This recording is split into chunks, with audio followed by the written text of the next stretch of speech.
अल्लाह तबारक व तआला ने कलाम पाक में इरशाद फरमाया, वलिमन खाफ मकाम रब्बिही जन्नतान।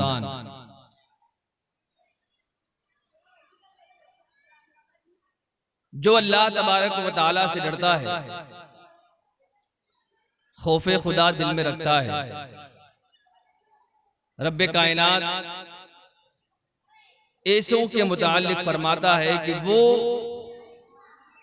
कि जिनके दिलों में मेरा खौफ है, रब फरमाता है उनके लिए 2 जन्नतें हैं।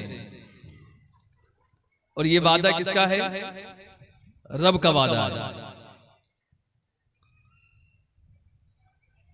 खौफे खुदा इतनी अहम शय है, इतनी अहम चीज है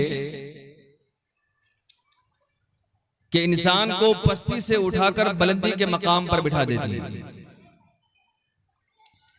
यही खौफे खुदा है कि वो लोग जिन्होंने अपनी पूरी जिंदगी ऐशो इशरत में, गुनाहों के दलदल में, शिरक तुग़यानी में, कुफ्र की ज़लालत में पूरी जिंदगी अपनी ऐसी गुजारी, लेकिन जब खौफे खुदा दिल में आया तो फिर उनकी काया ऐसी पलटी कि थे क्या और अल्लाह ने बना क्या दिया। इसे आपको कई वाक़यात मिल जाएंगे। दुनिया की हर शय, कायनात की हर शय पैदा करने वाला रब्बुल जलाल। अगर हमें इसकी तारीख देखनी है, मिसाल देखनी है, तो हजरत इब्राहिम अलैहिस्सलाम की जिंदगी का मुताला करें। अल्लाह तबारक व तआला ने हजरत इब्राहिम अलैहिस्सलाम को अपना खलील बनाया, दोस्त बनाया।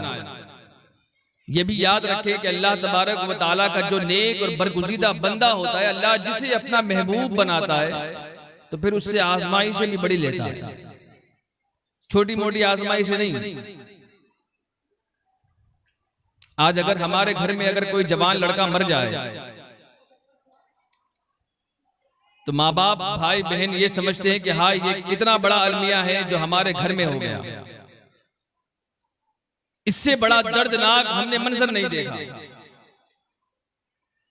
माँ बाप की जिंदगी का वो सरमाया कि जिस पर वो अपनी आस लगाए बैठे थे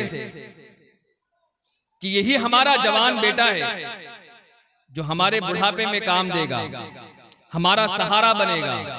लेकिन क्या खबर थी कि उसे मौत इतनी जल्दी आ लेगी और माँ बाप की आंखों के सामने वो जवान बेटा चला जाता है। जिंदगी और मौत को पैदा करने वाला रब, कायनात की हर शय का मालिक रब, लाखों करोड़ों उसकी मखलूक, हर मखलूक को पैदा करने वाला रब, उसी रब ने अपनी तमाम मखलूक के अंदर एक मखलूक ऐसी बनाई कि उसे बनाने के बाद अल्लाह तबारक व तआला ने उसे अशरफुल मखलूकात का लक़ब दिया। अशरफुल मखलूकात समझते हैं? अल्लाह तबारक व तआला की जितनी मखलूक है, कीड़े मकोड़े, चरिंद परिंद, जानवर, छोटे छोटे कीड़े, चूटियां, ये तमाम अल्लाह तबारक व तआला की मखलूक है। जमीन पर चलने वाली अलग, जमीन के नीचे अलग, समंदरों की तह में रहने वाली अलग, आसमान में जो है वो अलग, दुनिया के अंदर आसमान के नीचे जमीन के ऊपर रहने वाले जिन्नात, इंसान, ये अलग, लाखों करोड़ों मखलूकें। और उन तमाम मखलूक के अंदर अल्लाह तबारक व तआला ने अगर किसी को कोई मकाम दिया, सबसे आला और सबसे अफजल अगर किसी मखलूक को मकाम दिया तो वो मकाम हजरत इंसान का है। हजरत इंसान आप समझ रहे हैं ना, ये हाथ पैर आंख नाक कान, बोलने वाला, सुनने वाला, जबान चलाने वाला, यही इंसान। इस इंसान को अल्लाह तबारक व तआला ने अशरफुल मखलूकात बनाया, मखलूकात में सबसे अफजल। और फिर इस पर इंसानियत के सर पर अशरफुल मखलूकात का ताज रखा। हर इंसान अशरफुल मखलूकात नहीं, फिर भी सोचने वाली बात है। अल्लाह ने इंसान को सबसे अफजल मखलूक बनाया, लेकिन फिर भी हर इंसान अशरफ नहीं, हर इंसान अफजल नहीं। आप ये समझते हैं कि वो इंसान जो अपनी पूरी जिंदगी कुफ्र के अंदर गुजारता है, माँ बाप के सामने जबान दराजी करता है, वो अशरफ होगा? हम ये समझते हैं कि इंसान तो है और इंसान को अल्लाह ने अशरफुल मखलूकात बनाया, तो अशरफुल मखलूकात होने की वजह से ये इंसान अफजल है, लेकिन हर इंसान अफजल नहीं। कुछ इंसान ऐसे भी हैं कि जो खड़े होकर पेशाब करते हैं। अब आप मुझे बताएं उनमें और जानवरों में क्या फर्क है? कुछ इंसान ऐसे भी हैं जिन्हें हलाल और हराम की तमीज नहीं, तो वो जो जंगलों में गधा हराम जानवरों को खाता है, अपनी खुराक बनाता है, उस इंसान और उस गधे में फर्क क्या है? कुछ इंसान ऐसे भी हैं जो बावजूद इंसान होने के काम वो करते हैं जो जानवर भी ना करे। जानवर भी जिनके आगे शर्मा जाए वो इंसान। ऐसे इंसान अशरफ नहीं होते, ऐसे इंसान अफजल नहीं होते। अफजल इंसान कौन होते हैं? तो कहते हैं अफजल इंसान वो है जो अपनी पूरी जिंदगी अल्लाह तबारक व तआला और उसके रसूल के फरमान के मुताबिक गुजारे, शरीयत मुतहरा पर रहकर जिंदगी गुजारे, वो इंसान। हर कोई इंसान अशरफुल मखलूकात नहीं, वही इंसान अशरफ है। आप देखें अल्लाह तबारक व तआला ने इतनी ज्यादा मखलूकात में सबसे अफजल मखलूक इंसान को बनाया, और उसी मखलूक में अल्लाह तबारक व तआला ने एक इंसान हजरत इब्राहिम अलैहिस्सलाम को बनाया। जब आप पैदा हुए उस वक्त रुए जमीन पर अल्लाह तबारक व तआला की वहदानियत का नारा लगाने वाला कोई नहीं था।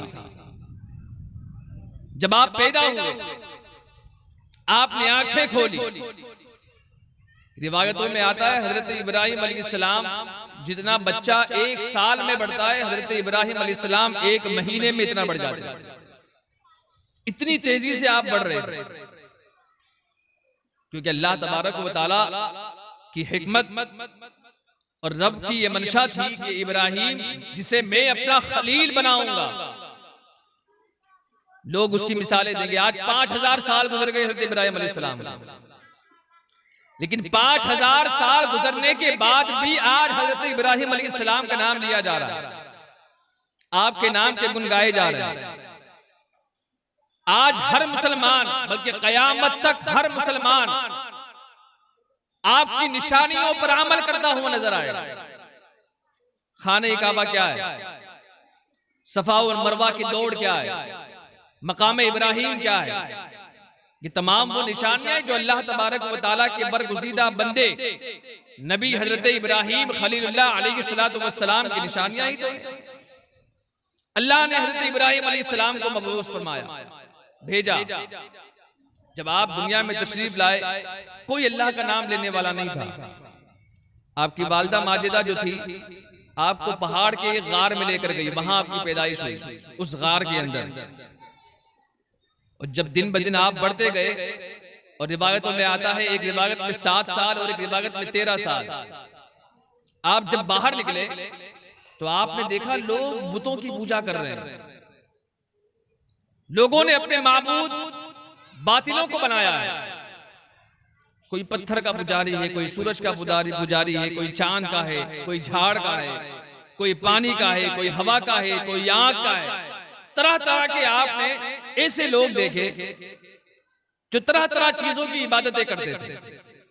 हजरत इब्राहिम अलैहिस्सलाम ने देखा, आप एक नहर के पास पहुंचे तो आपने सोचा कि हाँ ये नहर है, ये दरिया है, दरिया का पानी इसके पास बड़ी ताकत है, अच्छे से अच्छे इंसान को बहा ले जाता है, हो ना हो ये खुदा होगा। आपको ये ख्याल आया, फिक्र आई, हो ना हो, क्योंकि ये आग को भी बुझा देता है। तो पानी में इतनी ताकत और कुव्वत है कि अगर खुदा होना चाहिए तो इस पानी को होना चाहिए। लेकिन फिर आपके दिल में ये ख्याल आया कि ये समंदर, ये दरिया जो होते हैं, कभी कभी सूरज की तपिश से ये सूख जाते हैं, नदियां सूख जाती, नहरें सूख जाती, तालाब सूख जाते हैं। फिर आप सोचने लगे कि जो सूख जाए, जो किसी की तपिश से सूख जाए, फिर वो खुदा कैसे हो सकता है? खुदा तो वो है जो कभी सूखे भी ना, कभी डूबे भी ना, उसके ऊपर कोई ना हो, वो खुदा हो। ये तो सूरज की तपिश ही से सूख जाता है, फिर इसके अंदर इतनी ताकत और कुव्वत नहीं, ये खुदा बनने के लायक नहीं। आप आगे चले जाते हैं, आपने देखा कुछ लोगों को कि आग की पूजा कर रहे हैं, आग जल रही, आपके दिल में ख्याल आया हाँ हो सकता है ये खुदा हो, इसकी तपिश ऐसी कि इसके करीब कोई नहीं जा सकता, अच्छे से अच्छी चीज को ये जलाकर राख कर देती है, इंसान उसे हाथ नहीं लगा सकता, इसकी गर्मी और तपिश इतनी होती है कि इसके करीब कोई नहीं जाता, हो ना हो ये खुदा हो। आपके दिल में अभी ये ख्याल आया ही था कि अब्र रहमत की कुछ छींटे गिरे, बारिश के कुछ छींटे आए, आप क्या देखते हैं कि वो आग बुझ गई। आप फरमाने लगे ये कैसे हो सकता है? जो बुझ जाए वो खुदा नहीं हो सकता। तो आपने अपने आप को कहा कि नहीं, जो चंद छींटों से बुझ जाए वो खुदा कैसा? खुदा तो ऐसा जो कभी बुझे भी ना, इसे जलाने वाला इंसान, फिर ये तो किसी और की मोहताज है और खुदा किसी का मोहताज नहीं होता, तो फिर ये खुदा नहीं हो सकता।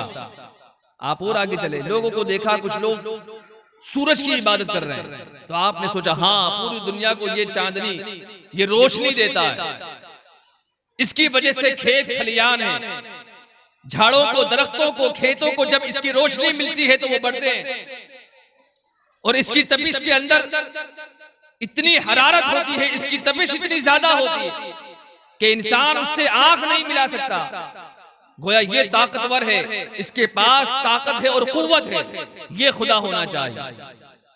ये ख्याल दिन भर सताता रहा, देखा कि अंधेरा छाने लगा, मगरिब का वक्त हुआ, वही सूरज जिसे आप खुदा समझ रहे थे, ख्याल कर रहे थे, वो डूबने लगा। आपने फरमाया ये खुदा कैसे हो सकता है जो डूब जाए? गोया इसे उगाने वाला और इसे झुकाने वाला भी कोई और है, और वही खुदा होगा, ये खुदा नहीं हो सकता। कुरान ने इन तमाम बातों को नोट किया। आपने चांद को देखा, अंधेरा छाया, चांद निकला, सितारे चमकने लगे, आप कहने लगे हाँ हो ना हो ये खुदा हो सकता है कि इसकी चमक से छोटे छोटे तारे भी टिमटिमा रहे हैं, जगमगा रहे हैं, और लोग उसकी चमक से अपने दिल को सुकून पहुंचा रहे हैं, हो ना हो ये खुदा हो। लेकिन जब सुबह नमूदार हुई, वही चांद जो अपनी आबो ताब के साथ चमक रहा था छुप गया, बदली गायब हो गया। आप फरमाने लगे नहीं ये खुदा नहीं हो सकता। अगर ये खुदा होता तो ये अभी गायब ना होता। खुदा तो वो है जो हमेशा हाजिर रहे, हमेशा हर जगह मौजूद रहे, वो खुदा है, ये खुदा नहीं हो सकता। फिर आपने देखा कि लोग तरह तरह की चीजों से इस्तिफादा हासिल कर रहे हैं, अपना अपना माबूद समझ कर बैठे। वो ये समझते हैं कि ये हमें फायदा देते हैं, वो ये समझते हैं ये हमें रिस्क देते हैं, वो ये समझते हैं ये हमें बेटा देते हैं, वो ये समझते हैं हमें औलाद देते हैं, वो ये समझते हैं बारिश को बरसाने वाले ये हैं। लेकिन जब तमाम लोगों को और तमाम माबूदाने बातिला को हजरत इब्राहिम अलैहिस्सलाम ने देखा तो आखिर में आपने बरजस्ता आसमान की तरफ अपनी गर्दन को उठाया और अल्लाह तबारक व तआला की वहदानियत का इकरार किया, और आपने फरमाया हो न हो हर चीज का पैदा करने वाला सिर्फ और सिर्फ वाहिद अल्लाह तबारक व तआला। और उसने उस वक्त आपने अल्लाह तबारक व तआला की वहदानियत का इकरार किया, और सिर्फ इकरार नहीं कर लिया। आप उनकी जिंदगी को देखें, हजरत इब्राहिम अलैहिस्सलाम की जो जिंदगी आजमाइशों में घिरी हुई जो थी, आज अगर हमें तबलीग करना हो, आज हमारे लोग हमें काटते हैं, गैर तो गैर।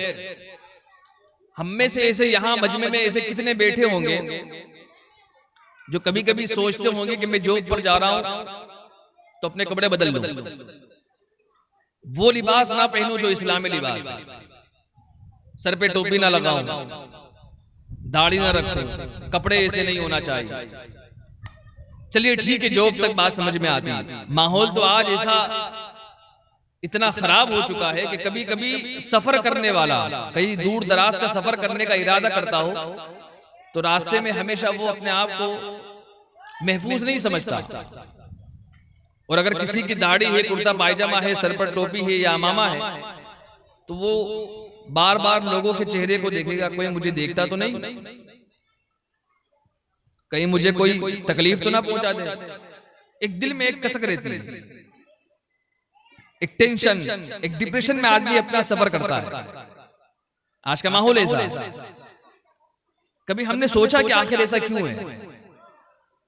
कभी हमने ये ख्याल किया कि आखिर हम इतने ऐसे मरहले पर आकर कैसे खड़े हो गए कि आज हमें लोग टेढ़ी निगाहों से देखते हैं? वजह क्या है इसकी? आखिर कौन सा ऐसा मामला है हमारे साथ? ये दुश्मनान इस्लाम आज पैदा हुए। हम ये समझते हैं हुजूर अकरम सल्लल्लाहु ताला अलैहि वसल्लम ने बड़ी आसाइश और ऐशो इशरत की जिंदगी गुजारी? नहीं। क्या दुश्मनान इस्लाम उस वक्त नहीं थे? उस वक्त तो जैसे थे आज ऐसे नहीं। पूछे सहाबा किराम से कैसी जिंदगी गुजारी आपने? आखिर क्या वजह है कि आज अगर हम निकलते हैं बाहर तो हमें एक डर लगा रहता है कि हमें कोई टेढ़ी निगाह से देखता तो नहीं? आखिर क्या अमामा पहनने वाले सिर्फ हम ही दुनिया में हैं? दाढ़ी रखने वाले सिर्फ हम ही हैं दुनिया में? कुर्ता और पायजामा पहनने या जुब्बा पहनने वाले खाली हम ही दुनिया में हैं सिर्फ? नहीं, ऐसा नहीं है। हम तो तादाद में बहुत ज्यादा हैं। हिंदुस्तान ही की अगर बात कर लें तो हिंदुस्तान में एक कौम ऐसी है जो पगड़ी भी लगाती है, दाढ़ी भी हमसे बड़ी रखती है, लेकिन उन्हें कोई टेढ़ी निगाह से नहीं देखता। क्यों? कभी सोचा हमने ऐसा क्यों? अगर आप गौर करेंगे ना तो आज जो हमें ये टेढ़ी निगाहों से देखते हैं ये गलती इनकी नहीं है। अगर हम अपने गिरेबान में झांक कर देखें, अगर हम अपने घर का जायजा लें, अगर हम अपने खानदान और करीबी रिश्तेदारों को देखें, अगर हम अपने मुआशरे का, अपनी सोसाइटी का जायजा लें, तो हमें सबसे पहले टेढ़ी निगाह से देखने वाले हमें अपने ही नजर आए। जवान लड़का है, दाढ़ी रखनी कोई लड़की नहीं देता। बताएं सबसे पहले टेढ़ी निगाह से देखने वाला कौन हुआ? आज नौजवान अगर दाढ़ी रखता है, सर पर टोपी लगाता है, तो कितने माँ बाप ऐसे हैं कि माँ बाप बेटे को कहते हैं बेटा अभी तेरी शादी नहीं हुई, अभी ये सब झंझट में ना पड़। ये झंझट जो कहते हैं ना, झंझट, ये इतना खराब वर्ड है। और हमारे यहाँ जो इस्तेमाल होता है हर शय में, चाहे वो दीन का मामला हो, दुनिया का मामला, कोई भी मामला हो, तो वो समझते हम ये सब झंझट में नहीं पड़ते। अगर ये झंझट में अगर ना पढ़ना ही सब कुछ होता तो मोहम्मद बिन कासिम सिर्फ एक औरत जो इस्लाम की खातून थी, उस खातून की आवाज पर सिंध तक ना आते उसकी लब्बैक पर। आप अंदाजा करें, सबसे पहले टेढ़ी निगाह से देखने वाले हमारे अपने, बाद में गैर। हमने दाढ़ी को सुन्नत रसूल न समझा, हमने लिबास को इस्लामी लिबास न समझा, हमने टोपी को या अमामे को सुन्नत रसूल न समझा। हमने सिर्फ ये समझा कि ये काम सिर्फ उलमा का है, ये उलमा करेंगे, हम पर जरूरी नहीं है। हम समझते हैं कि ये तमाम काम हमारे लिए नहीं, सिर्फ उलमा या इमाम जो इमामत कर रहे हैं उनके लिए, जबकि ऐसा नहीं। हर मुसलमान पर हर काम है, ये उनकी जिम्मेदारियां हैं। अगर आज हमारा कोई नौजवान दाढ़ी रख ले, सर पर टोपी लगा ले या इस्लामी लिबास पहन ले, तो सबसे पहले उसे टोकने वाले उसके माँ बाप होते हैं। अगर उन्होंने नहीं टोका, खानदान का कोई फर्द टोकता है। अगर वो नहीं टोकते तो जहां रिश्ता भेजा जा रहा है कहा जाता है नहीं दाढ़ी वाला, इससे हम शादी नहीं करेंगे। नऊज़ बिल्लाहि मिन ज़ालिक। आप सोचिए, अंदाजा करें। मैं तो अक्सर उन नौजवानों से कहता हूं कि जिनके रिश्ते नहीं होते और उनके रिश्ते सिर्फ इस वजह से ठुकराए जाते कि उन्होंने दाढ़ी रखी, और सामने लड़की वालों की यहाँ से ये बात और ये जवाब मिलता है कि लड़के ने दाढ़ी रखा है और लड़की को दाढ़ी वाला पसंद नहीं। मैं कहता हूं बहुत अच्छा हुआ कि उसने पसंद नहीं किया, बहुत अच्छा हुआ कि उसने हाँ नहीं कहा, बहुत अच्छा हुआ कि उसके माँ बाप राजी नहीं हुए। इसमें हमारी कोई खामी नहीं, ये बात आप ज़हन में रखें। इसमें हमारी कोई खामी नहीं, खामी उनमें है। अगर उन्हें इस्लाम का इतना पास होता, हुजूर से इतनी मोहब्बत होती, इस्लाम से इतनी हकीकत और इतनी अकीदत उनके दिलों में होती, तो वो कभी दाढ़ी रखने वाले से नफरत ना करते। कभी उनसे मुंह ना मोड़ते।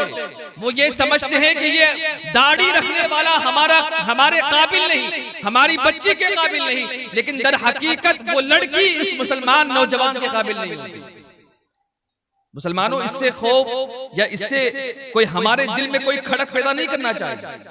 तो बताइए रहा था कि हजरत इब्राहिम अलैहिस्सलाम ने लोगों को देखा तरह तरह की इबादतों में मशगूल है, अल्लाह तबारक व तआला की वहदानियत की तरफ। फिर आपने लोगों को दावत और तबलीग शुरू की। आपके चचा जो आज़र थे, आपके चचा वो बुत बनाया करते थे और फिर उन बुतों को बाजार में बेचते थे। हजरत इब्राहिम अलैहिस्सलाम देखिए, सबसे पहले दावत और तबलीग अपने घर से शुरू होती है। हुजूर अकरम सल्लल्लाहु तआला अलैहि वसल्लम ने भी दावत और तबलीग सबसे पहले अपने घर वालों से शुरू की, फिर बाद में बाहर वालों को तबलीग की। हजरत इब्राहिम अलैहिस्सलाम सबसे पहले आप अपने चचा आज़र के पास गए, क्योंकि आपके वालिद मालिद उस वक्त दुनिया में नहीं थे। आप अपने चचा के पास गए। जाने के बाद कहा, चचा जान आप क्या करते हैं? कहा, बेटा मैं बुत बनाता हूं, मैं माबूदों को बनाता हूं, लोग जिनकी परस्तिश और इबादत करते हैं मैं उन्हें बनाता हूं और फिर उन्हें बाजारों में बेचता हूं, फिर वो जो रकम हमें मिलती है उससे मैं अपना पेट भरता हूं। हजरत इब्राहिम अलैहिस्सलाम ने बरजस्ता कहा, चचा आज़र आप ये क्या करते हैं? आप उन माबूदाने बातिला को बनाते हैं जो कभी फायदा और नुकसान नहीं पहुंचा सकते। आपको ये लगता है कि ये तुम्हें रिस्क देते हैं, आपको ऐसा महसूस होता है कि ये आपकी परवरिश करते हैं। नहीं, ये कोई नफा और नुकसान नहीं देते, ये तो पत्थर की एक मूरत है। आप इन्हें बना रहे हैं और माबूद समझ रहे हैं, इन्हें खुदा समझते हैं आप इनको। जब आपके चचा ने देखा कि बेटा अभी नौजवान है, नौजवानी की मंजिल में कदम रख रहा है, चढ़ता हुआ खून है, तो जोश में आकर इसने ये बातें कह दी, आपने दरगुजर कर दिया। आपके चचा जो थे उन्होंने दरगुजर कर दिया, कोई बात नहीं। फिर आप बात को पलट कर कहते हैं कि बेटा एक काम कर, अब मैं बूढ़ा हो गया हूं, अभी तू नौजवान है, तो अब मैं ये चाहता हूं कि मैं सिर्फ बनाऊं और बाजारों में जाकर तू बेच। हजरत इब्राहिम अलैहिस्सलाम मुस्कुरा दी कि मैं इनसे दूर रखने की बात कर रहा हूं और ये मुझे बेचने की बातें कर रहे हैं कि इन्हीं माबूद को बाजारों में जाकर बेचना है। हजरत इब्राहिम अलैहिस्सलाम ने अपने अंदर आपसे कहा कि कोई बात नहीं, ये चाहते हैं कि मैं माबूदों को बेचूं, लेकिन खैर इसी रास्ते से मैं दीन की दावत और अल्लाह तबारक व तआला की वहदानियत की तरफ लोगों को बुलाऊंगा। आपने हामी भर दी और कह दिया ठीक है, कल से मैं बाजार जाऊंगा। आपके चचा राजी हो गए कि चलो अच्छा हुआ, मेरे बेटे ने कम से कम मना तो नहीं किया। भतीजे ने हाँ कह दी, बस अब बात खत्म, अब मुझे सिर्फ बनाना है, बाजारों में जाकर ये बेचा करेगा। दूसरा दिन नमूदार हुआ, देखा आपने, आपको एक थैला दिया, उस थैले के अंदर तरह तरह के छोटे छोटे बड़े बड़े माबूदों को रखा और उन मूर्तियों को ले जाकर हजरत इब्राहिम अलैहिस्सलाम को दिया। और उनके चचा आज़र ने कहा कि बेटा ये बाजार में जाकर इतनी इतनी कीमत में इसे बेच दो। आप जाते हैं बाजार, देखते हैं लोगों ने अपनी अपनी दुकानें लगाई हुई हैं, लोगों का हुजूम है, कभी इस दुकान पर कभी उस दुकान पर, तरह तरह के लोग खड़े हैं, कुछ लोग ले रहे हैं, कुछ दे रहे हैं। आपने दो डंडे लगाए, रस्सी बांधी और उसके पीछे आप खड़े हो गए। फिर आप जोर जोर से आवाज देने लगे, लोगों आओ मेरी तरफ, आज मैं तुम्हें वो दिखाता हूं कि आज से पहले तुमने कभी नहीं देखा। आज मैं वो तुम्हें दूंगा जो कभी आज तक किसी ने नहीं दिया। आज मैं वो तुम्हें बेचूंगा कि जिसने आज तक कभी ऐसी चीज नहीं बेची। तरह तरह की आपने जुमले इरशाद फरमाए। कहते हज़रत इब्राहिम अलैहिस्सलाम की आवाज को सुनकर और ऐसी ऐसी बात आप बोलने लगे कि लोगों का हुजूम आपके इर्द गिर्द जमा होने लगा। जब बाजार के सारे लोग आपके पास जमा हो गए तो अब हज़रत इब्राहिम अलैहिस्सलाम कहते हैं कि लोगों में आज जो तुम्हें दिखाना चाह रहा हूं, आज से पहले कभी किसी ने नहीं दिखाया, आज मैं तुम्हें वो दिखाऊंगा। लोगों की जाज़बियत और बढ़ गई, आखिर ये दिखाना क्या चाहता है, आखिर ये बेचने वाला लाया क्या है कि जो ये आज ऐसी बात कर रहा है कि आज से पहले कभी नहीं बेचा गया, ऐसी कौन सी शय। अब हजरत इब्राहिम अलैहिस्सलाम अपना थैला खोलते हैं और थैला खोलने के बाद फरमाते हैं कोई जाएगा नहीं, सब के सब खड़े रहेंगे जब तक मेरी बात खत्म नहीं होती, उस वक्त तक कोई अपनी जगह से नहीं हिलेगा। आप बार बार बात को इरशाद फरमाते, लोगों को इकट्ठा करते और उनको न जाने की तरकीब देते।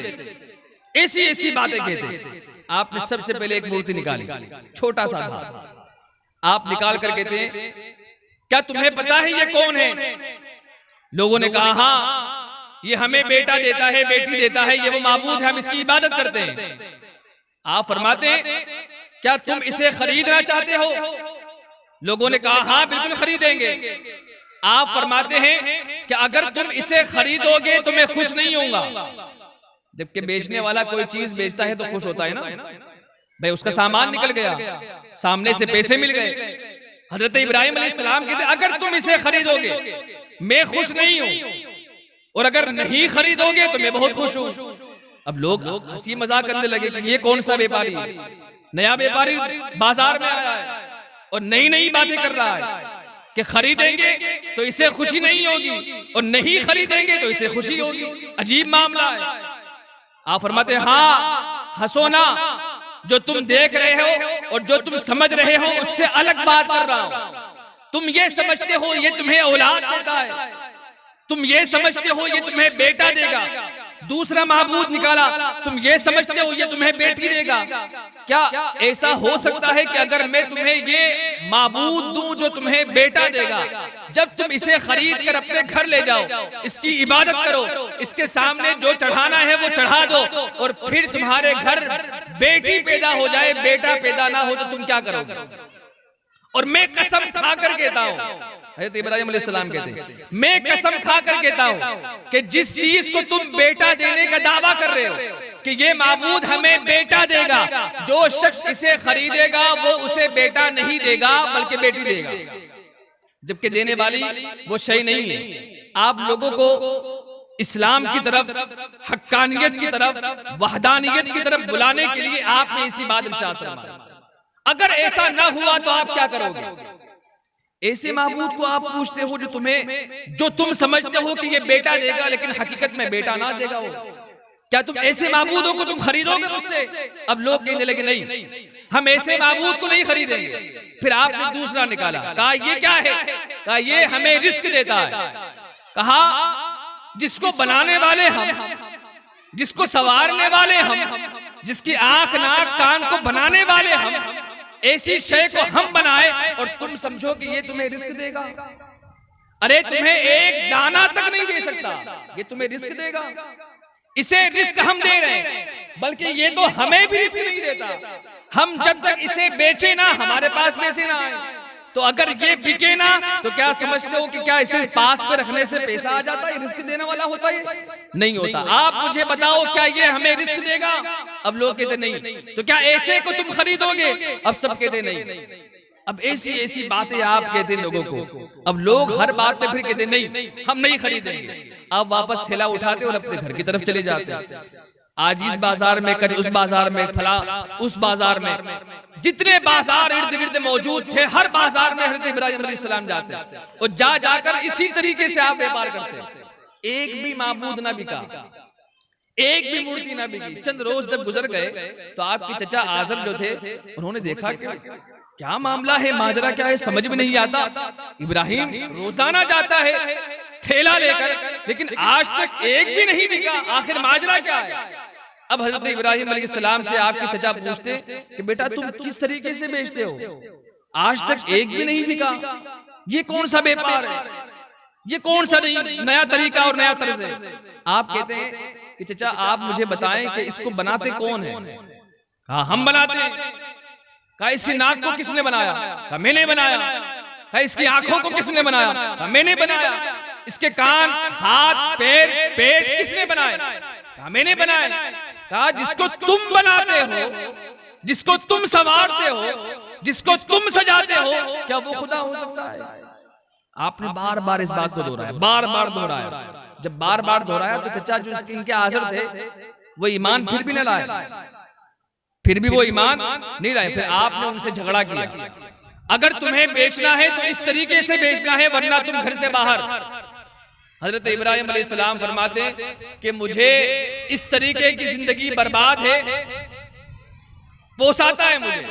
हम क्या कहते हैं? चलता है मुझे, पोसाता है, कोई हर्ज नहीं, कोई तकलीफ नहीं, मैं घर से निकलता हूं। अरे जहां पर माबूदाने बातिला को बनाया जाता हो और फिर उसे हक समझा जाता हो, ऐसे घर में इब्राहिम को रहने की जरूरत नहीं। आप फरमाते मैं अभी निकलता हूं, आपने उसी वक्त अपने उस घर को छोड़ा, आप निकल गए। देखा कि लोग तरह तरह की इबादतों में मशगूल है, अब इन्हें दावत कैसी दी जाए। अब आप हर बाजार में जाते, हर जगह हर मोड़ पर जाते, आप इसी तरह दीन की तबलीग करते, लेकिन हक कभी भी आप दबा कर नहीं बोलते, सरेआम अलल ऐलान कहते हक बोलना भी एक इतनी बड़ी जुर्रत है, और वो भी बड़े बड़े बातिलों के सामने सर उठाकर हक की दावत देना, ये हकीकत में इस्लाम की दावत और तबलीग कहते हैं। अगर किसे तो आप देखिए करबला के मैदान में इमाम हुसैन ने भी वही किया। हुजूर अकरम सल्लल्लाहु ताला अलैहि वसल्लम ने सबसे पहले इस्लाम की जो दावत दी, जिस पहाड़ी पर खड़े होकर सबके सामने अलल ऐलान इस्लाम की दावत दी, ये जुर्रत और ये हक बयानी जो होती है, ये भी अल्लाह वालों को नसीब होती है, हर किसी को नसीब नहीं होती। वरना आजकल आपको ऐसे कहीं मिल जाएंगे जो हक बोलेंगे तो ऐसी जगह बोलेंगे जहां उनके अपने होंगे, गैर होंगे तो वहां हक बात नहीं बोलेंगे, डरेंगे नहीं ऐसा हो जाएगा वैसा हो जाएगा। लेकिन जिसका तवक्कुल सिर्फ रब पर हो, जो सिर्फ रब पर भरोसा करता हो, अल्लाह तबारक व तआला फिर उसके लिए ऐसे रास्ते मुहैया फरमाता है जहां से उसका गुमान भी नहीं होता। कहते आप जगह जगह जाते, और फिर आप देखें नमरूद का वाकया जो पेश आया, हर किसी ने सुना है, नारे नमरूद तैयार की गई, हजरत इब्राहिम अलैहिस्सलाम ने पूरी हुकूमत के सामने ऐलान कर दिया, और फिर आपने देखा कि लोगों को मैं दीन की तरफ, वहदानियत की तरफ बुला रहा हूं, लेकिन कोई आता नहीं। तो फिर हजरत इब्राहिम अलैहिस्सलाम ने सोचा आखिर कौन सा रास्ता इख्तियार किया जाए कि ये सब के सब मुतवज्जे हो जाएं और सब के सब मेरी बातों को सुनने लगे। इत्तेफाक से वो दिन भी आया कि नमरूद ने ऐलान किया कि आज मेले का दिन है, छोटा बड़ा जितने भी है वो सब के सब मेले में जाएंगे और अय्याशी में पूरा दिन गुजारेंगे। अब उन लोगों ने अपना बड़ा माबद बना रखा था, और इतना बड़ा माबद था कि उसके अंदर हर किस्म के माबूद थे, हर किस्म के बुत मौजूद थे। कहते हैं हजरत इब्राहिम अलैहिस्सलाम, आपने सोचा कि हाँ अब मौका आया। वो दिन जब आया, नमरूद के कहने पर सारा शहर मेले के अंदर, छोटे बड़े जितने भी थे, इल्म वाले और बगैर इल्म वाले जितने भी थे, सब पहुंच गए मेले के अंदर और पूरा दिन अय्याशी में गुजार रहे। हजरत इब्राहिम अलैहिस्सलाम ने देखा कि नमरूद का जो महल है, उस महल के पास एक बहुत बड़ा एक माबद बनाया गया है, जहां पर ये लोग उस बुतों की जाकर पूजा करते हैं। देखा कि हाँ इसके अंदर आज काम करने जैसा है। आप गए उसके अंदर, पूरा खाली पड़ा था। लोग जब सुबह वहां से गए थे तो पूरा सजा धजा के गए थे कि हाँ शाम में जब हम वापस लौटेंगे तो फिर हम इबादत करेंगे। तमाम बुतों को वो सजाकर सब के सब मेले में अय्याशी में अपने दिन गुजार रहे हैं। अब हजरत इब्राहिम अलैहिस्सलाम अंदर दाखिल हुए। दाखिल होने के बाद आपने किसी का सर तोड़ा, किसी का सर फोड़ा, किसी की टांग तोड़ी, किसी का हाथ तोड़ा, किसी का पैर चीरा, किसी का पेट चीर दिया, किसी की कमर तोड़ी, किसी की एक आंख निकाल दी, किसी का एक कान निकाल दिया, किसी की नाक तोड़ दी। ये सब काम करने के बाद फिर आपने कुल्हाड़ी जिससे आप तोड़ रहे थे, उस कुल्हाड़ी को जो सबसे बड़ा इनका बुत था, उस बुत के कंधे पर रख दिया आप, और फिर आप निकल गए बाहर। उसे आपने कुछ नहीं किया, जो सबसे बड़ा बुत था ना, उसे कुछ नहीं किया, उसके कंधे पर उस कुल्हाड़ी को रख दिया और आप चले गए। लोग जब पूरे दिन ऐशो इशरत में गुजारने के बाद, मस्ती में गुजारने के बाद जब वापस लौटे तो लोग देखकर हैरान हो गए कि आखिर ये कौन था जिसने हमारे हर बूथ को तोड़ना, और ये किसी के हाथ टूटे, किसी के पैर टूटे, किसी का पेट चिरा हुआ है, किसी की आंख निकली हुई है, किसी का कान टूटा हुआ, ये करने वाला कौन है? जब लोगों ने आपस में ये भगदड़ मची और लोग एक दूसरे को ये बातें बताने लगे तो सब लोगों ने एक ही बात कही, ये काम किसी का नहीं, ये इब्राहिम का काम। सबने बर्दाश्त कहा ये काम सिर्फ और सिर्फ इब्राहिम ही कर सकता है और कोई नहीं। अब नमरूद तक बात पहुंची। बहरहाल बात जब पहुंची तो नमरूद ने बड़ा गजब में आया, गुस्से में आया। उसने बुलाया हजरत इब्राहिम अलैहिस्सलाम। जैसे ही आप वहां पहुंचे तो जाने के बाद आपने सजदा नहीं किया, वरना उस वक्त उसके महल में, उसकी बारगाह में जो भी आता उसके दरबार में तो सबसे पहले सजदा करता। अब हजरत इब्राहिम अलैहिस्सलाम जब आप तशरीफ लाए तो आपने सजदा नहीं किया। नमरूद ने कहा सजदा करो, कहा मैं खुदा के सिवा किसी को सजदा नहीं करता। ये हक्कानियत देखें आप, हक पर चलना और उस पर जुर्रत देखें आप हजरत इब्राहिम अलैहिस्सलाम की। कहते आपने सजदा नहीं किया और आपने बरजस्ता कहा अगरचे तू बादशाह है, अगरचे ये सारे लोग तेरी रियाया है, अगरचे यहाँ तेरा हुक्म चलता है, लेकिन हकीकत में तेरी इबादत तू इस लायक नहीं कि तेरे सामने सजदा किया जाए और तुझे पूजा जाए। अगर किसी के सामने सजदा किया जाता है तो वो सिर्फ और सिर्फ वहदहू ला शरीक की जात है और कोई नहीं कि जिसके सामने सजदा किया जाए। आपने जब बरजस्ता ये कहा तो नमरूद और गैज़ो गज़ब में आ गया, गुस्से में आया। अब सब लोगों जो उनके दरबार में, उसके दरबार में जितने मौजूद थे, सब ने अपनी अपनी तलवारें निकाली और सब इंतजार में थे कि अभी बादशाह हुक्म देगा, अभी इनका सर कलम कर दिया जाए। लोगों जो जल्लाद थे वो लोग तैयार हो गए, सबने अपनी अपनी जगह संभाल ली। नमरूद बड़ा गैज़ो गज़ब में, उसने कहा क्या चाहते हो? कहा नमरूद मैं तुझे वहदहू ला शरीक की तरफ दावत देता हूं और मैं तुझसे कहता हूं कि अगर सजदा करना है तो सिर्फ और सिर्फ वहदहू ला शरीक की तरफ सजदा कर। ये माबूदाने बातिला जिन्हें तुम खुद बनाते हो और उसी के सामने फिर झुकते भी हो, उसी से रिस्क भी मांगते हो। ये तुम देख रहे हो कि यहाँ किसी का हाथ टूटा हुआ है, किसी का पैर टूटा हुआ है, किसी की आंख निकली हुई है, किसी का कान निकला हुआ है। ये तमाम शय जो है पूछे इन माबूदों से कि इन माबूदों के साथ ये काम किसने किया। तो अब नमरूद कहता है क्या तुम्हें पता नहीं कि अगर हम इनसे पूछेंगे तो ये हमें जवाब नहीं दे सकते? क्या तुम्हें पता नहीं कि अगर मैं इनसे पूछूंगा कि तुम्हारा हाथ तोड़ा किसने तो ये बता नहीं सकते। अब हजरत इब्राहिम अलैहिस्सलाम बोले कि नमरूद जब इनका हाथ टूटा ये मजबूर, इनके कान कटे ये मजबूर, इनकी नाक निकाल दी गई ये मजबूर। अब जब इनसे पूछना है कि ये मामला किसने किया तो ये बता नहीं सकते। अब तू खुद सोच कि वो खुदा कैसे हो सकता है जो मजबूर हो जाए? वो खुदा कैसे हो सकता है कि जिसके आंख नाक कान हो? वो खुदा कैसे हो सकता है जो तुझे ये भी ना बता सके कि मेरे साथ ये मामला किसने किया? तो वो तुम्हें फायदा और नुकसान क्या पहुंचाएगा? अगर किसी को पूछना है, किसी की इबादत करना है तो आ वहदहू ला शरीक की तरफ आ और वहदानियत की तरफ मैं तुझे दावत देता हूं। अगर सजदा करना है, अगर पूजना है, अगर इबादत करना है तो मेरे रब अल्लाह तबारक व तआला की इबादत कर। जब आपने ये पैगाम पहुंचाया नमरूद और गुस्से में कहा ये इतनी जबान चला रहा है वो भी मेरे सामने। कहा आग जलाई जाए। मशवरा किया गया दरबार में। क्या मशवरा होता है? सबने मशवरा किया। कोई कह रहा है फांसी दे दो, कोई कह रहा है सर कलम कर दो, कोई कह रहा है इसे इस तरीके से सजा दो। एक साहब बोले कि नहीं इसे इस तरीके से नहीं बल्कि आग में जला दिया जाए। ये मामला, ये मशवरा उसे पसंद आ गया। नमरूद ने आग जलवाई, बड़ी चौड़ी लंबी, चारों तरफ से आग जल रही है। 1 महीने तक तो उसमें लकड़ियां डाली गई। बताएं आप मुझे किस वजह से?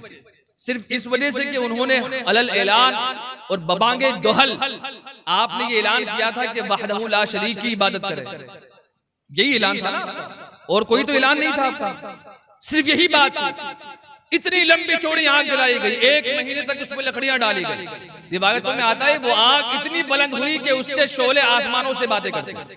इतनी ऊंची आग, लंबी चौड़ी। कहते हज़रत इब्राहिम अलैहिस्सलाम को पहले एक पंघोड़े में बिठाया गया उसमें डालने के लिए, और उससे पहले कई मर्तबा दरबान आए उनके पास, सफीर आते थे उनके पास और आकर कहते थे इब्राहिम अभी वक्त है, अपने मौजू से पलट आओ और नमरूद को सजदा कर लो और ये अपना जो तुमने काम किया है इससे माफी तलब कर लो, नमरूद तुम्हें बख्श देगा। आप फरमाते मुझे उसकी कोई फिक्र नहीं, तुम मुझे आग में डालोगे, तुम ये चाहते हो कि मैं मर जाऊं, मुझे जला दिया जाए, तुम अपना काम करो। जो काम मेरा था मैंने वो काम कर दिखाया, तुम अपना काम करो। बार बार आते और हर एक को यही जवाब देते, चले जाते। कहते जिस पंघोड़े में बिठाकर आपको फेंकना चाहते थे, पहले लोग दरबार लेकर गए उन्हें आग में डालने के लिए, लेकिन तपिश इतनी थी, गर्मी इतनी थी कि उसके पास जो उन्हें लेकर जा रहे थे उनके अंदर भी ताकत नहीं रही और वो डर के मारे पीछे वापस पलट आते कि हम उस आग के अंदर इब्राहिम को नहीं फेंक सकते। तपिश उसकी इतनी ज्यादा गर्मी कि उस गर्मी की वजह से पूरे शहर के लोग परेशान थे। उस शहर के लोग परेशान कि इतनी लंबी चौड़ी आग जलाई गई एक आदमी को जलाने के लिए। छोटी सी आग काफी थी, क्या जरूरत थी इतनी बड़ी आग जलाने की। कहते लोग जब पीछे आ गए तो फिर एक ने मशवरा दिया कि इन्हें पंघोड़े में बिठाकर खजूरों के दरख्त बांधे जाएं, फिर उसके साथ रस्सी बांधी जाए, एक तरफ से रस्सी खींची जाए, दूसरे पंघोड़े से उन रस्सियों को खींच कर एक तरफ से खींचेंगे, दूसरी तरफ से छोड़ेंगे, इस तरीके से आग में पहुंच जाएंगे।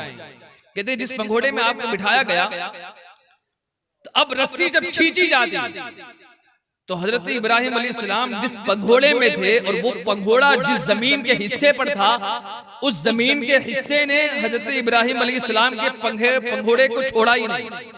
आपका जो तख्त था वो उठा ही नहीं। जमीन ने पकड़ लिया।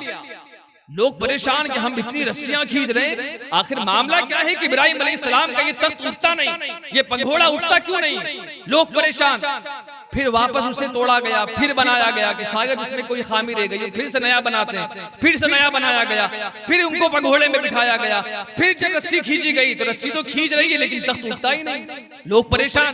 अब शैतान आया। हर जगह पर ये पहुंचता है खबीस।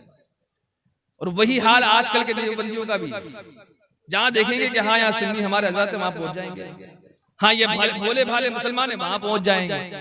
ये इब्लीस छोड़ता नहीं कोई जगह। तो उस वक्त में इब्लीस आया। शैतान ने सोचा कि ये जमीन के जिस हिस्से पे हजरत इब्राहिम अलैहिस्सलाम का तख्त मौजूद है, ये जमीन छोड़ेगी नहीं, क्योंकि हजरत इब्राहिम अलैहिस्सलाम को आग में डाला जा रहा है। तो जमीन के उस हिस्से में इतनी ताकत नहीं कि उस तख्त को छोड़ दे कि जिसका तख्त हजरत इब्राहिम अलैहिस्सलाम जिस तख्त पर मौजूद है, उस जमीन के अंदर इतनी ताकत नहीं। अब शैतान ने सोचा आखिर कौन सा हरबा इस्तेमाल किया जाए। तो वो बूढ़े शक्ल में आया, बुजुर्ग शक्ल में आया, और आने के बाद लोगों को कहता है मैं तुम्हें मशवरा दूं। कहा हाँ बोलिए।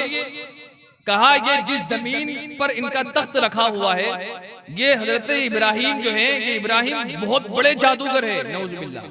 वो इब्लीस आकर मशवरा देता है ये बहुत बड़े जादूगर है, इनका तख्त जमीन से उठेगा नहीं, इन्होंने अपने जादू से तख्त को बिठा दिया है, जमीन ने जकड़ लिया है। कहा अब इसका इलाज, आकर तुमने मशवरा तो दे दिया कि बड़े जादूगर हैं, लेकिन इसका इलाज तो बताओ। कहा हाँ इलाज बताने ही तो आया। अब वो इब्लीस इलाज बताता है। इलाज क्या बताता है? देखिए कितना बड़ा कमीना है वो। अब वो मशवरा क्या देता है? वो मशवरा देता है कि यहाँ पर 100 लड़कियां लाई जाए और उन 100 लड़कियों को बरहना किया जाए, और फिर उन 100 लड़कियों के साथ बुरा काम किया जाए सरेआम, जो आज यहूद व नसारा करते हैं। वही काम उस तख्त के इर्द गिर्द किया जाए। जब ये काम बदफेली यहाँ इस जमीन के इस हिस्से पर होगी तो जमीन फिर उस तख्त को छोड़ देगी। क्या मतलब? इब्लीस को भी पता है कि अगर जिस जमीन के हिस्से पर गुनाह किया जाए तो फिर जमीन भी उससे पनाह मांगती। इस वाकये से, इतनी सी बात से हमें गैरत आनी चाहिए कि आज हम कितने बड़े बड़े हराम गुनाह करते हैं जमीन पर रहकर। वो शैतान आकर के मशवरा दे रहा है और वो कह रहा है कि अगर ये काम यहाँ किया गया तो फिर ये जमीन का हिस्सा उस तख्त को छोड़ देगा। कहा अच्छा ठीक है, ऐसा किया गया। जब ऐसा हुआ तो फिर तख्त जमीन ने उस तख्त को छोड़ दिया। अब हजरत इब्राहिम अलैहिस्सलाम नारे नमरूद में डाले जा रहे हैं। अल्लाह तबारक व तआला का हुक्म हुआ जिब्रील को, जिब्रील जाओ मेरे खलील से पूछो तो सही क्या ख्वाहिश है आखिरी। तवक्कुल देखे रब पर, नबी हैं और खलील हैं, वो भी अल्लाह के खलील। लेकिन आजमाइश देखें आप, पूरा शहर आपके मुखालिफ है। यहां तक कि रस्सी खींचने वालों में आपके चचा आजर भी थे।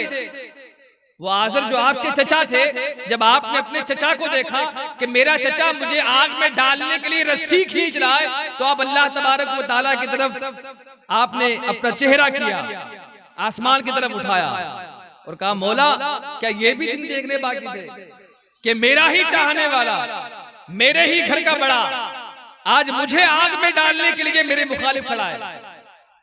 अब अल्लाह तबारक व तआला की बारगाह में सिर्फ अल्लाह से जिब्रील आए, पूछा इब्राहिम कोई ख्वाहिश, आखिरी तमन्ना? कहा नहीं कोई तमन्ना नहीं, कोई ख्वाहिश नहीं। हजरत जिब्रील वापस चले जाते हैं। जब पहले आसमान की तरफ पहुंचते हैं तो फरिश्ते नजारा कर रहे होते इस चीज का। फरिश्ते पूछते हैं इब्राहिम से आपको क्या जवाब मिला? जिब्रील कहते हैं कि वो कहते हैं कि मुझे तुमसे कोई जरूरत नहीं। अब फरिश्ते, आसमान के जो फरिश्ते थे वो कहते हैं जाओ फिर से जाओ, वो नारे नमरूद में डाले जा रहे हैं, उनसे जाकर कहो कि अगर तुम कहो तो मैं तुम्हें आग से बचा लूं। जिब्रील फिर आते हैं, आने के बाद फिर हज़रत इब्राहिम अलैहिस्सलाम से अर्ज करते हैं इब्राहिम अगर आप कहें तो मैं तुम्हें आग से बचा लूं या इस आग को गुले गुलजार बना दूं, आप हुक्म दें तो मैं इस जमीन को इन लोगों पर पलट दूं, आप हुक्म फरमाएं क्या करना है मुझे। कहा मुझे तुमसे कोई जरूरत नहीं और इस आग को गुलजार बनाने की भी जरूरत नहीं, जमीन को पलटाने की भी जरूरत नहीं। कहा फिर अल्लाह तबारक व तआला की बारगाह में कोई पैगाम पहुंचाना है। अब हजरत इब्राहिम अलैहिस्सलाम फरमाते हैं कि मुझे यहां तक लाने वाली जात कौन है। तुम ये समझते हो कि मैं पैगाम तुम्हें दूंगा तो रब जानेगा। मेरा रब जानता है मेरे दिल में क्या है। अगर जरूरत की बात करते हो तो मुझे जरूरत सिर्फ अल्लाह की है, तुमसे कोई जरूरत नहीं। आपने बर्जस्ता कहा, जिब्रील लौट गए। हजरत जिब्रील अलैहिस्सलाम जितनी स्पीड से सिदरतुल मुंतहा से लेकर उस वक्त आए थे, ऐसा हर मर्तबा नहीं होता था। रिवायतों में आता है कि सिर्फ 3 या 4 मर्तबा ऐसा हुआ कि हजरत जिब्रील, आप खुद फरमाते हैं कि 3 से 4 मर्तबा सिर्फ ऐसा हुआ कि मैं सिदरतुल मुंतहा पर था और वहां से मुझे रब का हुक्म हुआ और मैं इतनी तेजी से जमीन पर आया कि हजरत इब्राहिम अलैहिस्सलाम नारे नमरूद में डालने के लिए छोड़ दिए गए थे। आप नारे नमरूद में गिरने ही वाले थे कि उससे पहले अल्लाह का हुक्म हुआ कि एक आग, कुल्ला या नारो कुनी बरदम व सलामा, ए आग तुझ में इब्राहिम मेरा खलील आ रहा है, तुझ में इतनी अब ताकत ना रही कि तू आग बने, बल्कि मैं तुझे हुक्म देता हूं कि तू गुले गुलजार बन। अल्लाह का हुक्म हुआ, वही आग गुले गुलजार बन गई। कहते इतनी स्पीड से मैं आया, इतनी तेज रफ्तारी से आया कि उतनी तेज रफ्तारी से मैं पहले नहीं आया था। एक उस वक्त आए थे जिब्रील अलैहिस्सलाम जब हजरत यूसुफ अलैहिस्सलाम को कुएं में डाला गया। कहते हैं हजरत यूसुफ अलैहिस्सलाम को कुएं में डाल दिया गया और फिर अल्लाह का हुक्म आया कि जिब्रील मेरा यूसुफ जमीन पर गिरने से पहले उसे उसके नीचे तख्त रख दिया जाए। कहते मैं इतनी स्पीड और तेज रफ्तारी के साथ सिदरतुल मुंतहा से चला और इतनी तेज रफ्तारी से आया कि हजरत यूसुफ अलैहिस्सलाम को उनके भाइयों ने कुएं में छोड़ दिया था। हजरत यूसुफ अलैहिस्सलाम अभी कुएं की तह तक पहुंचते उससे पहले मैंने उनके नीचे जन्नती तख्त को रख दिया, इतनी तेज रफ्तारी से। और एक मर्तबा उस वक्त आए, कहते हैं जिस वक्त जंग के मैदान में सरवरे कायनात सल्लल्लाहु ताला अलैहि वसल्लम पर हमला हुआ और आपका दंदाने मुबारक शहीद हुआ। कहते हैं जब आपका दंदाने मुबारक शहीद हुआ तो खून मुबारक जो निकला और वो खून का कतरा जो जमीन पर गिरने वाला था, अल्लाह ने मुझे हुक्म दिया कि जिब्रील जा, अगर आज मेरे महबूब का खून का कतरा अगर जमीन पर गिर गया तो पूरे रुए जमीन पर सुर्खी छा जाएगी और कोई जिंदा ना बचेगा। जिब्रील कहते हैं कि मैं उसी वक्त सिदरतुल मुंतहा से फौरन चला और तेज रफ्तारी से इतनी तेजी के साथ जमीन पर पहुंचा कि हुजूर सल्लल्लाहु ताला अलैहि वसल्लम के मुबारक उस खून का कतरा आपके मुंह मुबारक से निकल चुका था, जमीन पर गिरने वाला था कि जमीन पर गिरने से पहले जिब्राइल ने अपने हाथों में ले लिया, इतनी तेज रफ्तारी से। अब आप सोचें कि जब इतनी तेज रफ्तारी से सिदरतुल मुंतहा से जिब्राइल आ सकते हैं तो जिनके दर के आप गुलाम हैं उनका आलम क्या होगा। आप जिनके दर के गुलाम हैं उनकी तेज रफ्तारी का आलम होगा। फिर आजकल लोग शब मेराज का, फिर मेराज के वाकये का इनकार करते हैं, वो इस बात से सबक हासिल करें। बहरहाल बताइए रहा था कि अल्लाह तबारक व तआला ने हजरत इब्राहिम अलैहिस्सलाम को फिर उसके बाद जब नारे नमरूद में डाले गए, उस शहजादी जो वहां की थी, नमरूद की जो बेटी थी, उसने देखा कि इब्राहिम को इतनी बड़ी आग के अंदर डाला गया, फिर भी सही और सलामती से वापस लौट रहे हैं। और फिर जब उस शहजादी ने देखा तो वो भी ईमान लाई। इस तरीके से फिर आपने दावत और तबलीग शुरू की और फिर उस रुए जमीन पर अल्लाह तबारक व तआला के नाम लेवा कि जहां पर कोई नाम लेवा नहीं था, अल्लाह तबारक व तआला ने आपको वो ताकत और कुव्वत अता फरमाई कि आपकी दावत और तबलीग से फिर जगह जगह जहां पर कोई नाम लेवा नहीं था, आपकी दावत और तबलीग ने वो काम किया कि फिर हर घर से अल्लाह की आवाजें आती थी। अल्लाह तबारक व तआला ने आपको फिर खलील का लक़ब दिया और अल्लाह ने आपको खलील बनाया। हजरत इब्राहिम अलैहिस्सलाम के दिल में खौफ खुदा इतना, सिर्फ हजरत इब्राहिम अलैहिस्सलाम नहीं, आप सहाबा की जिंदगी को देखें, उमर फारूक आज़म रज़ियल्लाहु तआला अन्हु को देखें।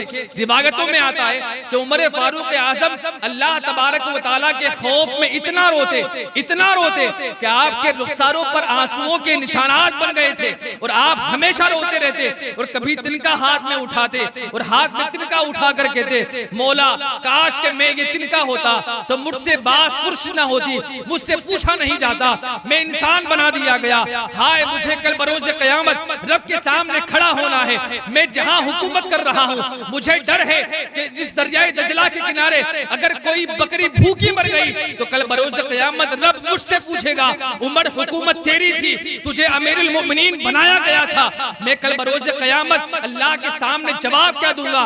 इसी खौफ में, इसी डर में आप हमेशा रोया करते। इमाम हसन बसरी को आप देखें, इमाम हसन मुश्तबा को देखें, रिवायतों में आता है कि इमाम हसन मुश्तबा रज़ियल्लाहु ताला अन्हु जब आप वजू फरमाते तो लोगों ने देखा कि इमाम हसन मुश्तबा जब वजू फरमाते तो आपके जिस्म का एक एक अज़्व कांपता।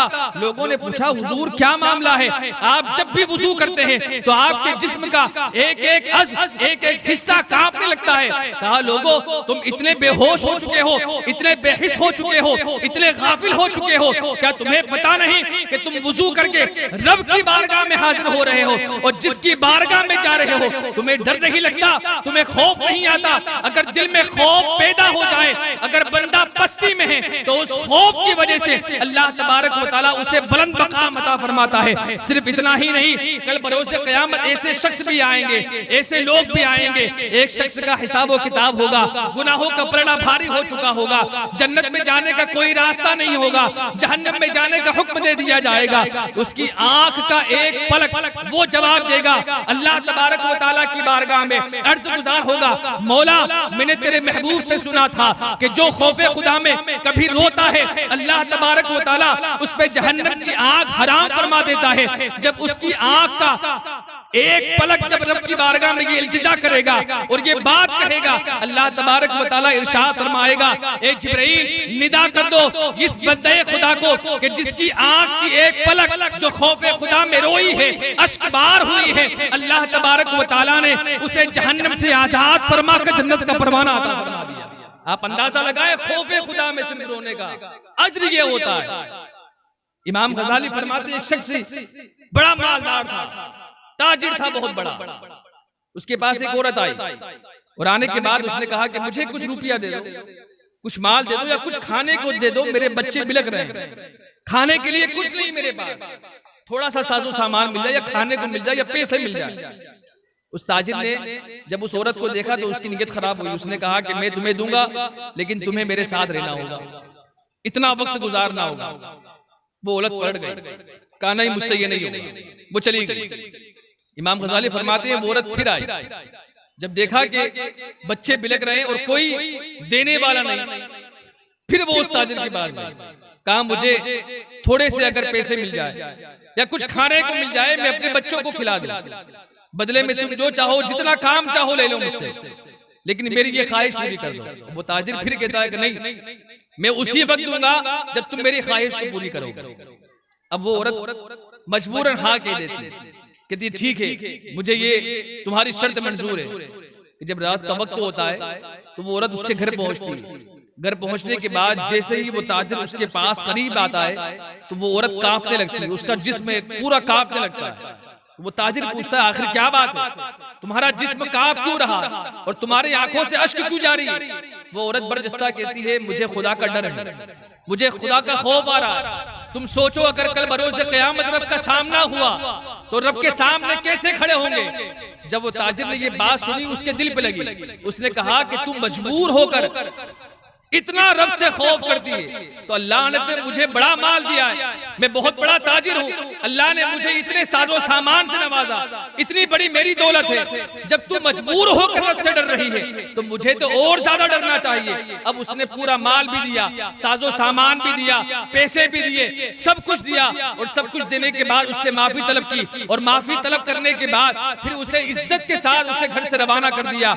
और उसके दिल में, उस ताजिर के दिल में खौफे खुदा पैदा हुआ। खौफे खुदा पैदा होने का असर यह हुआ, इमाम गजाली फरमाते हैं कि उस खौफ की वजह से अल्लाह तबारक व तआला ने मूसा अलैहिस्सलाम पर वही नाजिल फरमाई और वही नाजिल फरमाकर अल्लाह तबारक व तआला ने यह फरमाया, ए मूसा फुला ताजिर के पास जाओ और जाकर कहो कि अल्लाह ने तुम्हें सलाम भेजा है मूसा अलैहिस्सलाम जाते हैं उस ताजिर से कहते हैं आखिर तेरी कौन सी ऐसी नेकी है, कहा क्या मामला है, क्या माजरा है, मेरी नेकी क्यों पूछी जा रही है। आप फरमाते हैं कि मैं मूसा हूँ, अल्लाह तबारक व तआला ने वही भेजी है और वही मुझ पर नाज़िल फरमाई है। कहा क्या वही है, कहा मुझे पहले ये बता तेरा नेक काम कौन सा है, तेरे पास नेक अमल कौन सा है। वो कहता है मेरे पास कोई नेक अमल नहीं, मेरे पास कोई अच्छा काम नहीं, मेरे दफ्तर में सिर्फ बुराइयां हैं। वो कहते नहीं तेरे पास कोई एक ऐसा अमल होगा जिसकी वजह पर मुझ पर नाज़िल हुई वही वो मैं लेकर आया हूँ। कहा क्या वजह है, बात क्या है, मामला क्या है, आखिर माजरा क्या है। वो कहता है मेरे पास कोई अमल नहीं सिवाय इस बात के कि मैं अल्लाह से बड़ा डरता हूँ, उससे खौफ करता हूँ। मूसा अलैहिस्सलाम फरमाते हैं तो एक बंदे खुदा खुश हो जा, अल्लाह तबारक व तआला ने तेरे पिछले तमाम गुनाहों को माफ फरमा दिया और तुझे सलाम कहा। आप अंदाजा लगाए जिसे रब सलाम कहे उसके मकाम का हम अंदाजा लगा सकते हैं।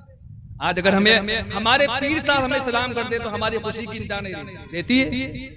हमारे पीर साहब अगर हमें खुसूसी सलाम कह दे, अरे नूर अहमद साहब अस्सलाम वालेकुम, मेरी खुशी की इंतहा नहीं। मेरे पीर साहब ने मेरा नाम लेकर तवज्जो के साथ सलाम किया, सही बात है। अब सोचिए आप कि जिसे खुदा सलाम कह दे उसकी खुशी का कोई इंतहा हो सकती है। सलाम क्यों भेजा गया, सिर्फ रब का खौफ दिल में पैदा करने से। अगर रब का खौफ दिल में पैदा हो जाए तो कसम खुदा की इंसान कई गुनाहों से बच जाए, बल्कि वो कभी गुनाहों के करीब नहीं जाएगा।